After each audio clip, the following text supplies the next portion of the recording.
My name is Toeno van der Sar. I'm from Delft University in the Netherlands.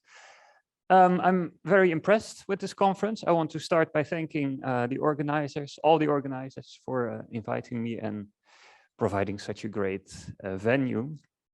I'm also very impressed by all the biophysics talks. It is very complex systems, and that you can find patterns in that is something that I'm really fascinated by, and then do the right interpretation. I would almost say my research kind of follows an opposite track. I try to make the system as simple as possible, and already I'm very confused by what I see.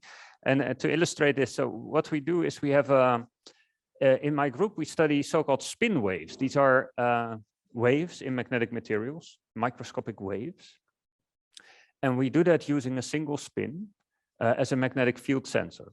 So single spin is easy to understand. We try to make a single spin wave mode, to excite a single spin wave mode, and then image how that propagates. Now, why this is relevant, I will come to in a little bit, but this is kind of the overview of my talk. So we use a single spin or multiple of these single spins as sensors to detect and study spin waves in magnets. I'm from the Department of Quantum Nanoscience in Delft.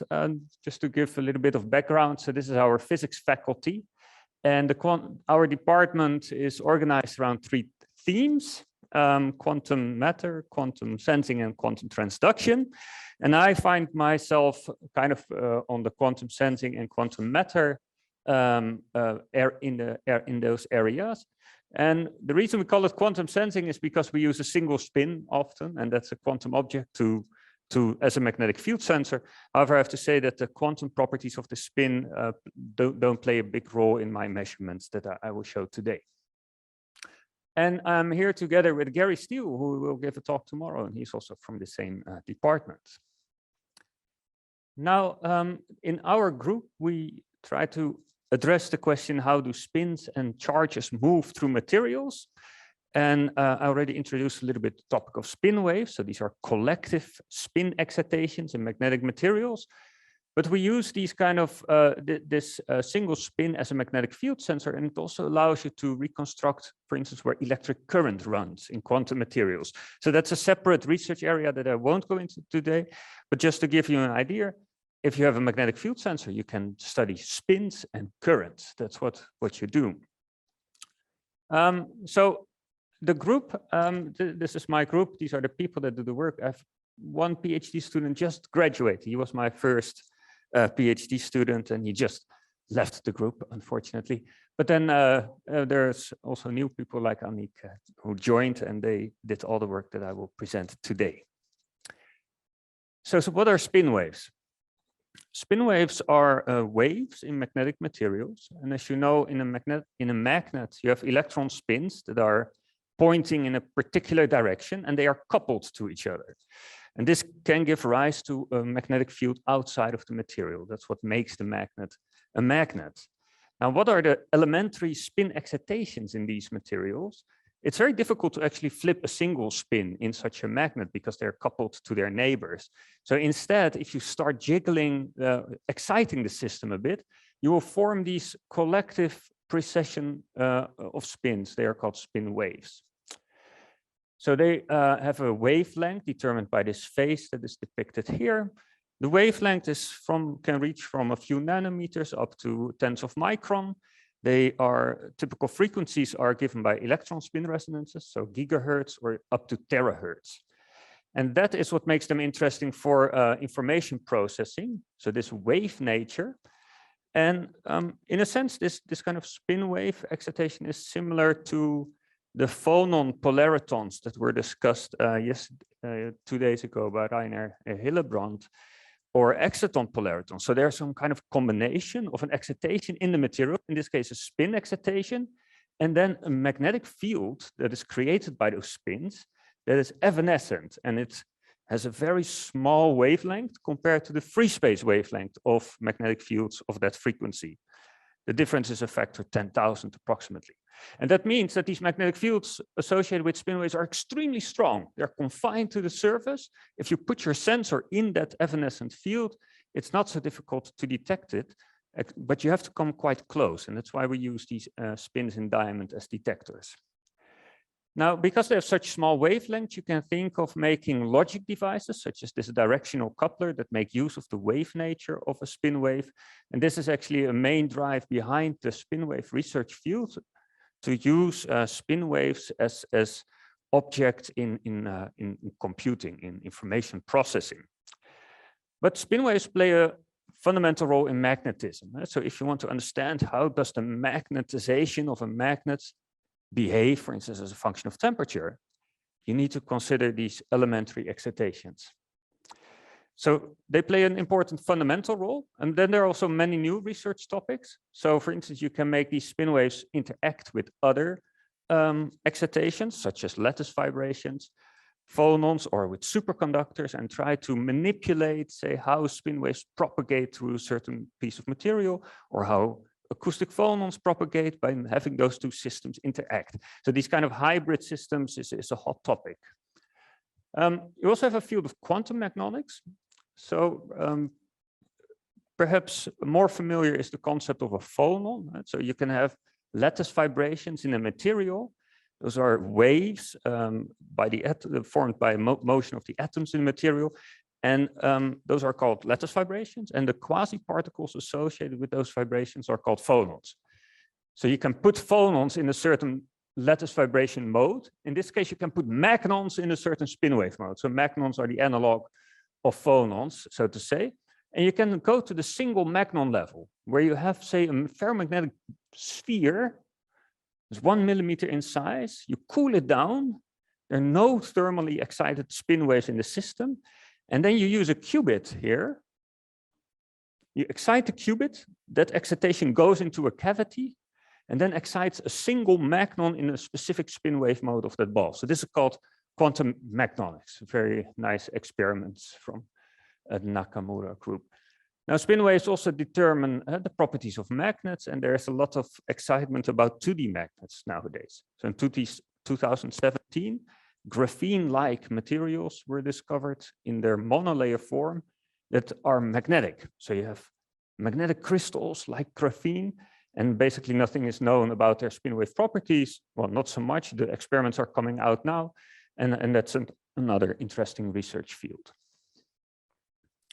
So how do you detect spin waves? So I would say the state-of-the-art techniques to image spin waves are based on optics. So you can, if you shine light at a magnet, for instance, the polarization will rotate a little bit depending on the magnetization of the magnet. So that's an effect you can use. You can also study using Raman-like technique. So you study the frequency shift of light. And then you can create these kind of images of spin waves in a ferromagnetic bar. The nice thing about optics is that those are fast techniques. We just saw it, right? You can do pump probe on very small time scales, like picosecond time scales. It's really the strong point of optical techniques. However, if you want to study, say, spin waves beneath an opaque material, like gold electrodes on a chip, optical techniques are difficult to use. For that, you can use X-ray microscopy. So this is done using a synchrotron. Also here, the polarization of the X-rays depends on the spin direction. And also here, you can make high-resolution images. So this is 500 nanometer of spin waves in a material, but you need a rather large facility to do so, and a rather thick magnet to gain enough signal. Now, these are imaging techniques. Then another technique to detect spin waves is electronically. So you can make use of the spin Hall effect, where you convert a charge current into a spin current, and vice versa using a heavy metal electrode. So for instance, here you use a platinum electrode to inject spin waves into a Yig film, and then you detect them via the inverse effect on the other side. So this is a real spintronics technique, right? You combine electronics with spin. It's nice for integration into electronic circuits, but there's no imaging capability.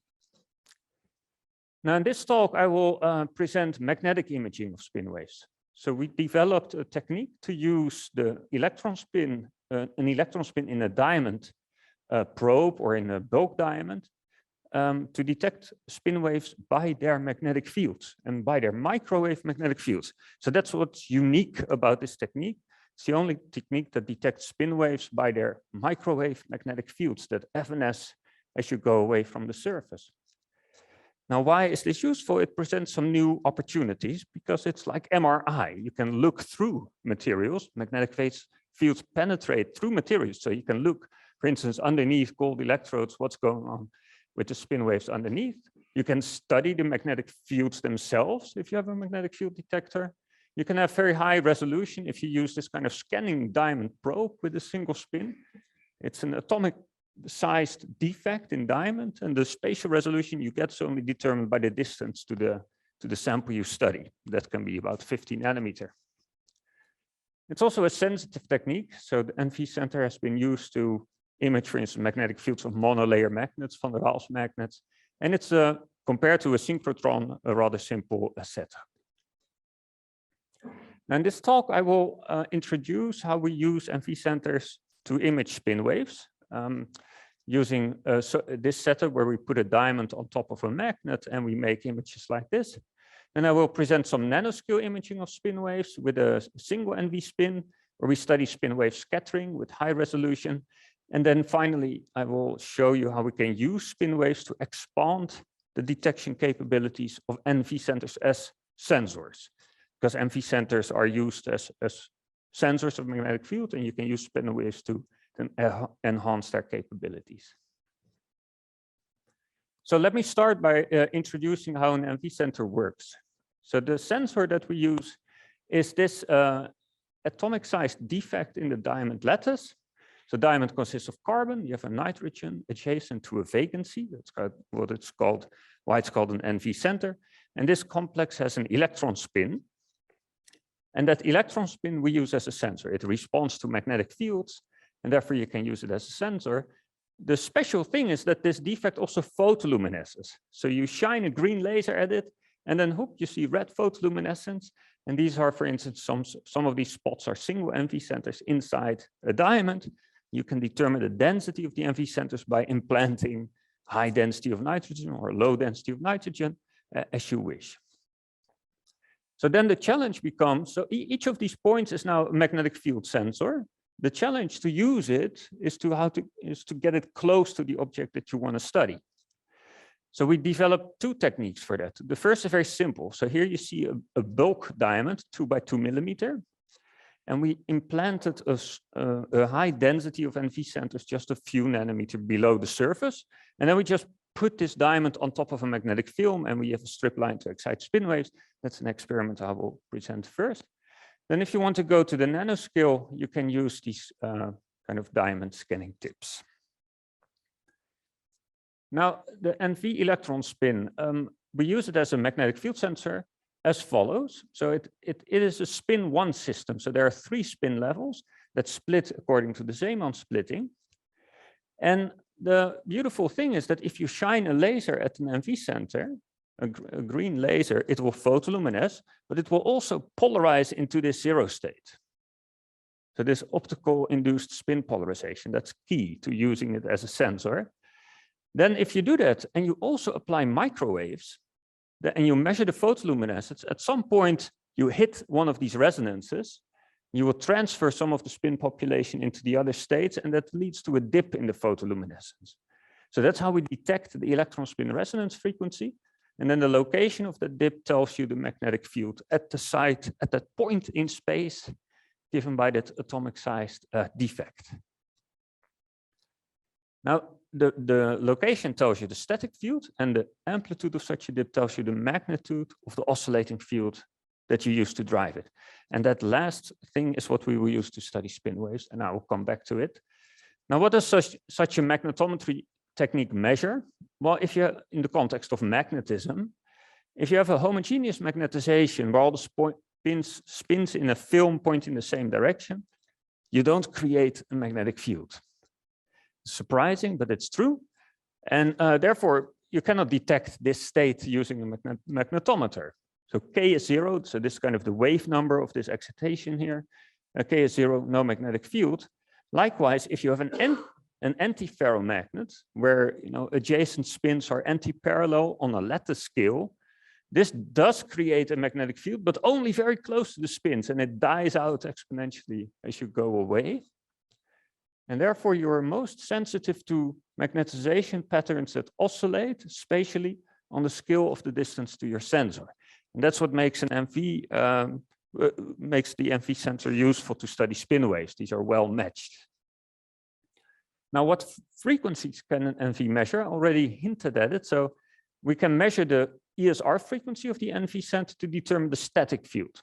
So this is kind of a hypothetical spectral density of a magnetic field that you could have in an experiment. You have some static field, some megahertz precession or dynamics from nuclear spins, and then the gigahertz precession corresponding to electron spins, such as spin waves. Static fields, you measure the ESR. If you want to study nuclear spins, such as in the talk by Dominique Bucher also 2 days ago, what you do is you lock onto this megahertz frequency by periodically flipping the NV spin. And this is kind of a lock-in technique that makes it very sensitive to a specific frequency. So that's what you use in this megahertz regime. You cannot use it in this gigahertz regime because you cannot flip the NV so fast. Instead, what you do here is you use this field to drive the spin itself, the NV center. So this gigahertz frequency can be resonant with the NV center, and then you will get NV spin rotations. So that's what we use to image spin waves. And I thought, as a little bit of tutorial, it's nice to study again how does it work, driving a spin using a magnetic field. So a very simple system that we consider here, we have a SS1 spin with this in a magnetic field with the Zeeman splitting. So on the x-axis here is magnetic field, and here's energy, and you will get a splitting according to the Zeeman splitting. Now, suppose you are able to initialize your spin in one of these states. How do you drive it to the other states? What you need to do is apply a rotating field. So this rotating field here, Sx cosine plus Sy sine, will start driving your spin. And if you indeed initialize at some time 0 into one of the states, you will see the population go down, and you go all the way up the ladder and back. So these are Rabi oscillations. It also works for larger spins. So for fun, I plot here a spin 9/2, like a nuclear spin. It will just go up the ladder and then all the way to the top level and then come back. Now, you need this rotating field to do that. If you use the other component, so you put a minus here, the counter-rotating term, it doesn't do anything. Right? So the message here is that you can use a spin as a magnetic field sensor, microwave sensor, but it can only detect magnetic fields that rotate in the right direction and not in the other one. And this is what actually makes it very sensitive to spin waves. Why? Because an MV spin can be driven by a rotating field as follows. So here we have the 2 ESR transitions of the MV center. And then this transition here is driven by some rotation of the field, and the other ones by the counter-rotating term. And it turns out that spin waves generate the right-handedness to drive NV spins very carefully. And I will show you an example of that. So how does it work? Well, we put a diamond with a thin layer of NV centers on top of a magnet, and we excite spin waves using a strip line here.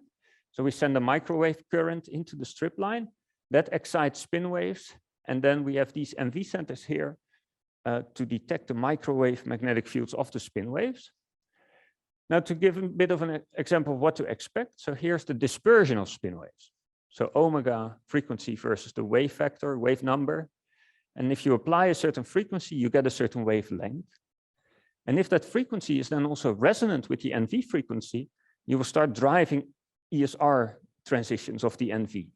So that's what you see here. You see a spatial image of the NV spin rotation rate. So these are spin waves excited by a strip line that drive the NV spin. And that driving rate depends on the location, and that's how you can image the spin waves. It's kind of a proof of principle. How does it work spectrally? Well, again, here I plot the ESR frequencies of the NV as a function of magnetic field. In the color scale is the spin wave band. So here's the lowest spin wave mode. Here you go up in wavelength. We are somewhere here. So we excite a 20 micron wavelength spin wave that is resonant with the NV and can drive it very efficiently. These spin wave fields are chiral. So I show here on the picture, I show only one direction to the right of this strip line. And the reason is that spin waves going left, they don't create a magnetic field above the film. In that sense, they are chiral. So the spin wave goes right, you get a field above the film. Spin waves go left, you get a field below the film. And this field generated by the spin wave rotates as such. So this is a rotating field that rotates in a plane that contains the direction of propagation. It's a very special kind of polarization. You're used maybe to optical polarization, where you have circular polarization, can go right or left, but it's always perpendicular to the direction of propagation. Here, the rotation is along the direction of propagation. You call this this polarization of the light field. You call this the field has transverse spin. Now, this is a useful nomenclature because it means that if I align a spin with the spin of this field, then I'm very effective in driving Rabi oscillations of that spin. So what we do is we put our NV center spin along the transverse spin of the evanescent field of the spin wave, and then we can drive Rabi oscillations very efficiently. And that's what we show here. So for instance, here we have two small strip lines and the spin waves travel down. And we image the spin rotation rate of the NV center. And what is remarkable here that normally if you have a strip line, you can only drive NV centers very close to it. But here you can see you can drive them all over this 0.5 millimeter field of view. You can also see some interference effects, and you can see that the spin waves are chiral. So they only travel downwards and not upwards. You can also see that we can image spin waves underneath metal electrodes because we detect them by their magnetic fields. So here we detect spin waves underneath gold electrodes, and that is useful because now we can study the interaction of a spin wave and some material that we put on top. In this case, just a simple gold electrode. In gold, you excite eddy currents. They damp the spin wave. You can characterize this. So here we get a very high damping underneath the gold, low damping next to it. And from that, you can extract a material parameter, the impedance. Now, this is not very impressive yet because it's just gold, but you can imagine replacing this with something more fun that has a nice impedance response, like an imaginary impedance superconductor, stuff like that. And you can just look through the material at what happens. That's the message here. And this is how we extract the damping. So here it provides access to material parameters. Looking at spin waves underneath some material, you can study how the wavelength changes, how the damping changes, get access to quantities such as these here. And you can study gated devices such as spin wave transistors. Now, let me now go to the second topic, and that is using a single NV to image spin waves. And here the question we were going to answer is, okay, what kind of spin waves are excited by our strip line? Very basic question, because spin waves are very commonly excited by strip lines. But I will show you that you get very surprising results, actually, if you study those microwave magnetic fields closely. Now, this is the experimental setup. We have a strip line here, 10 micron wide or so. We expect to excite one wavelength, and then we can vary the distance of our sensor to that spin wave. Right, so the spin wave magnetic field decays evanescently, so the closer you get, the stronger it becomes. And you expect to see this long wavelength spin wave. Why? For that, I need to dive a little bit into a detail. So this is what to expect. Here I plot the spin wave dispersion. So that is the frequency of the spin wave as a function of the wave factor in the color scale. If you drive at a single frequency, you can excite spin waves all along this frequency contour, provided that your excitation strip line is able to excite those small wavelengths. Now, if it's very broad, you can only excite this mode, this long wavelength mode, right over here. You don't expect this contour, right? A 10 micron wide strip line has very much difficulty in exciting a 10 nanometer spin wave, so to say. That is difficult. Now, we start imaging this mode. So we have a spin wave that is resonant with the NV transition, and we change the NV sample distance. So here we go closer, closer, closer. You can see that the signal actually increases. And at some point, it's completely saturated because the spin wave field is so strong, it just saturates our sensor. There's an exponential increase in the magnetic field. What you need to do is to tune down the power.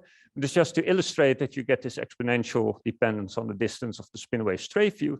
And in contact, we basically don't see anything in this at this power. So what we do then is we tune down the power and do the exact same measurement in contact. And then you see this.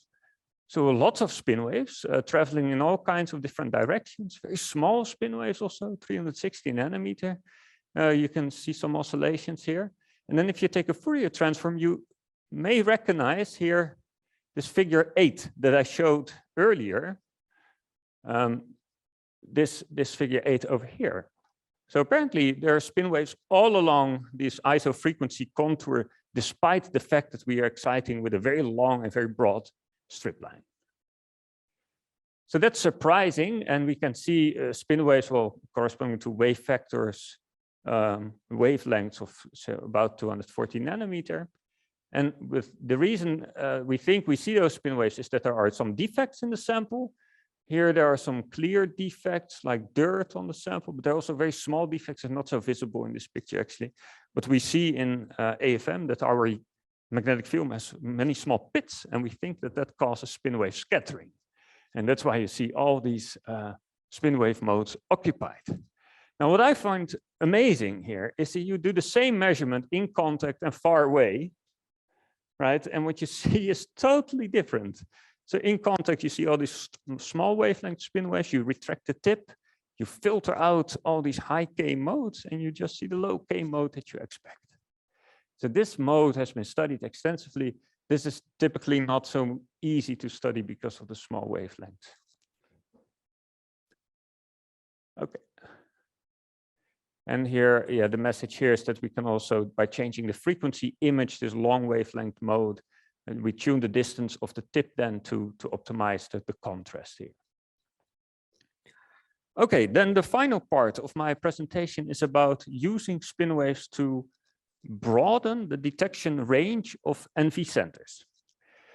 The idea is that we use spin wave mixing to convert microwaves to the NV frequency. Now, why do we want to do that? If you want to use NV centers as microwave sensors, then you face this challenge that the NV center is only sensitive to magnetic fields at the ESR frequency. Right, so it's very narrow band. You can only detect magnetic field frequencies along these lines set by the static magnetic field.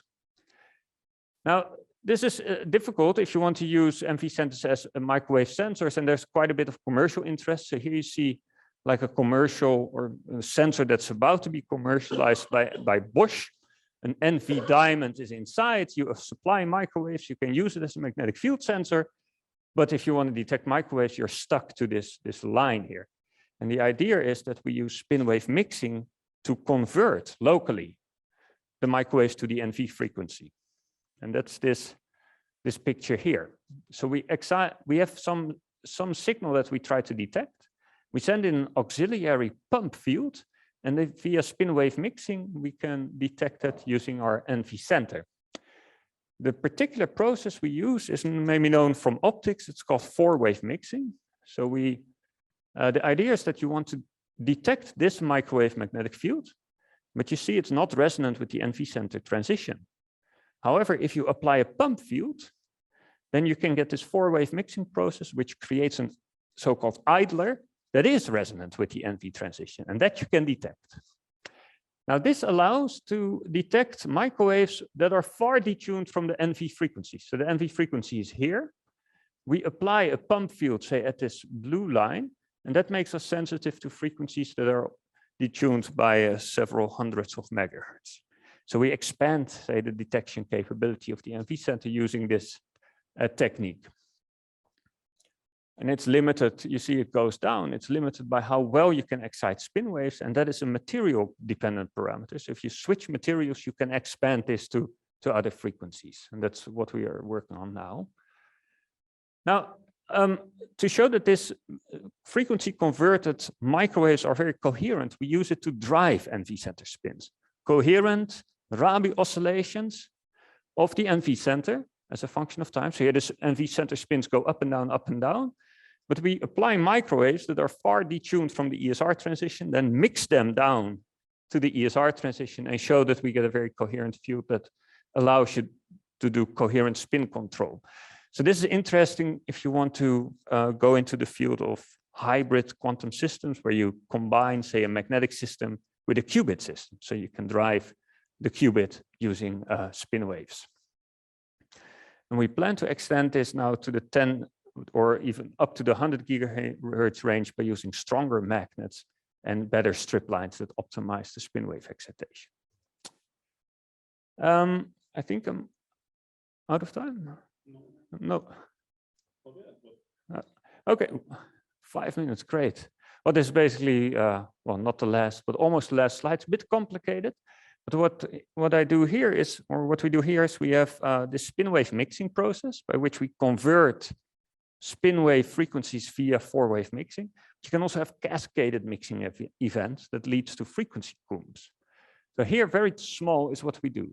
We apply a signal at some frequency, on the x-axis is frequency, and we have a pump. Spin wave mixing leads to this comb of frequencies. And when one of those transitions is resonant with the NV frequency, the dashed line, then we get the response of the NV photoluminescence. So that's what the measurement you see here, where we vary both the pump frequency and the signal frequency.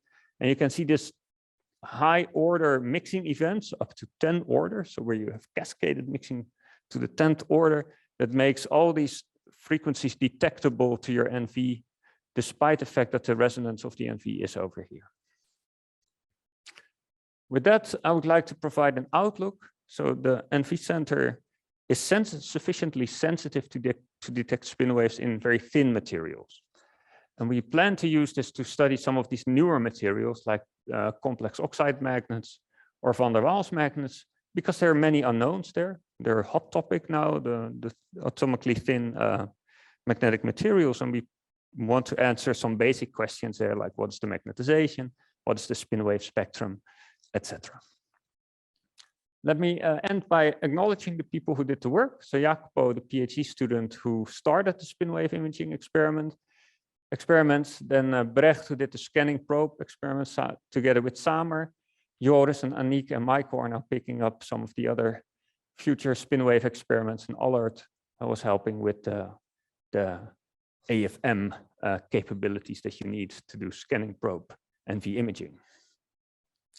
And with that, I would like to leave you with my summary slide. I showed you wide field spin wave imaging, nanoscale imaging of spin wave scattering, and frequency conversion using spin waves to enhance NV sensing. Thank you very much.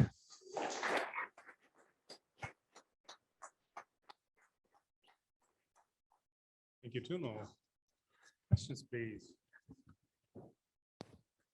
Thank you, Toeno, for this very nice talk. I was wondering if you can tell a little bit more about where the nonlinearity comes from that you need for the 4-wave mixing. Yeah, so the nonlinear, so magnets are in general very nonlinear systems. So for instance, when you excite a spin wave, it changes the magnetization of the magnet a little bit, right? If you have many spin waves, the magnetization goes down because each spin wave corresponds to a spin flip. Now the spin wave frequency in turn is determined by the magnetization. Right, so that's a nonlinear effect that's very strong. So the harder you excite spin waves, the more the frequency shifts of the spin waves, and then that's how the frequency depends on whether there are spin waves or not. Yeah.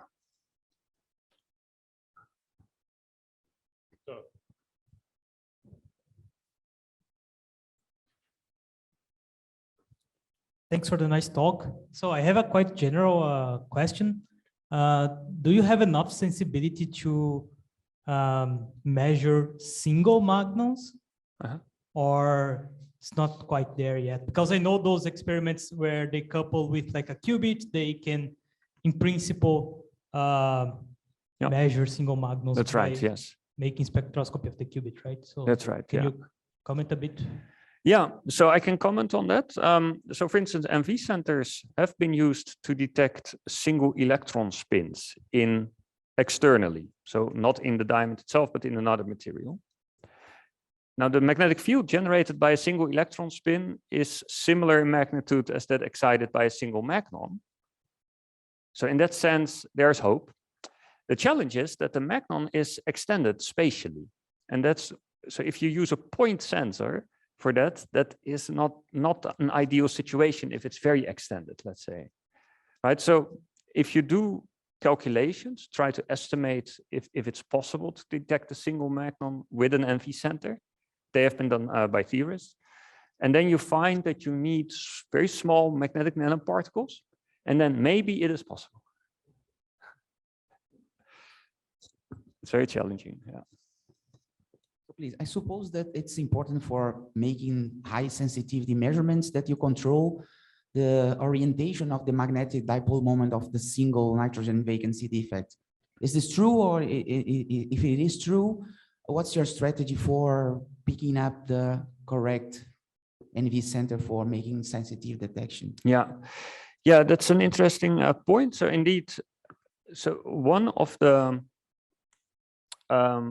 drawbacks of NV centers is if you apply a large static field that is not along the NV axis, you will quench the spin-dependent photoluminescence.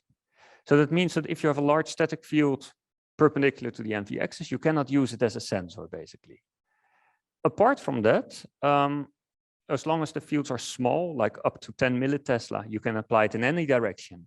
And you can still use the Rabi oscillations of the NV to quantify the magnetic fields of the spin waves. So that's okay. If you apply the field along the NV axis, you can go up to many Teslas and still do the same techniques. There's then nothing that prevents that, say. So ESR has been done at 250 gigahertz with NV centers in 10 Tesla fields approximately. Yeah. I might have a follow-up question to Menno's question. So I presume that you use a parallel or a perpendicular or parametric pumping scheme for generating basically your four-wave mixing scheme.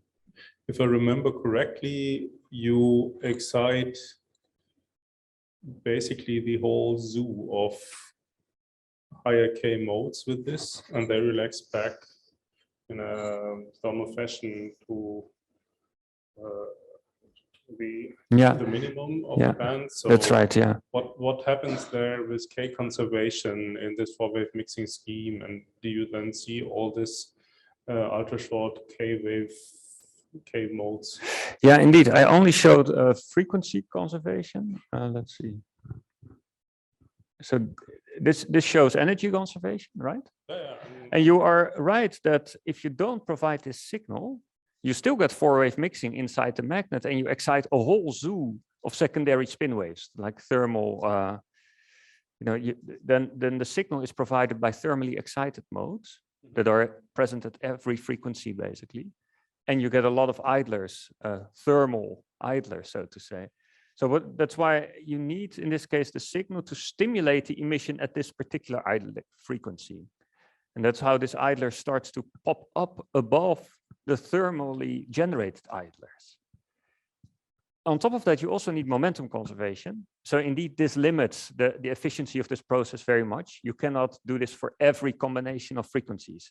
It's important that you look at the dispersion carefully and you find places where both are satisfied.